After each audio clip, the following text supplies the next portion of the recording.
The reason you're qualifying an agent for a client is so important is bad agents are everywhere. It's the Pareto principle. Very often, buyer agents, for example, will miss the contingency date for their home inspection where they've got to return in documents and everything to the seller. And then they'll call the listing agent and say, hey, can we send this to you tomorrow?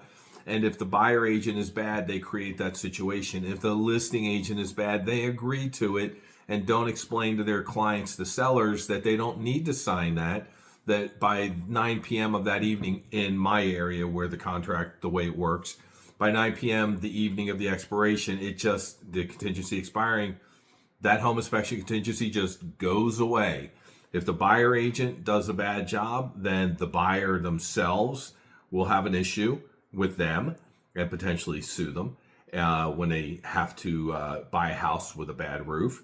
And the seller could potentially sue a listing agent that doesn't explain to them that you didn't have to sign that document a day later and replace that roof because that contingency expired at 9 p.m. the day before because the buyer agent and buyers didn't send it to us in time.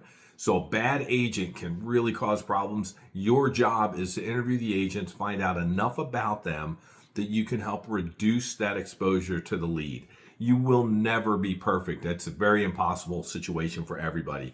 But by qualifying them the best you can, verifying how long they've licensed, that they're full time, that they work in the parameters of that type of property, whether it's residential, commercial, whatever, land, something with well or septic, that they've got experience, then you're doing a lot better than the consumer typically does. So you do have great value. If you want to head over and get a copy, if you're not already at the free community, head over to referifyhq.com, join, and then go over to the classroom and get your free quick start kit. In there is an agent vetting form that covers 8 very important areas.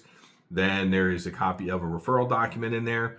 There is a copy of links for all 50 states and DC for the real estate boards, so you can find out what's needed to get your real estate license. And there's a copy of links for the most popular online classes if you need to get your real estate license.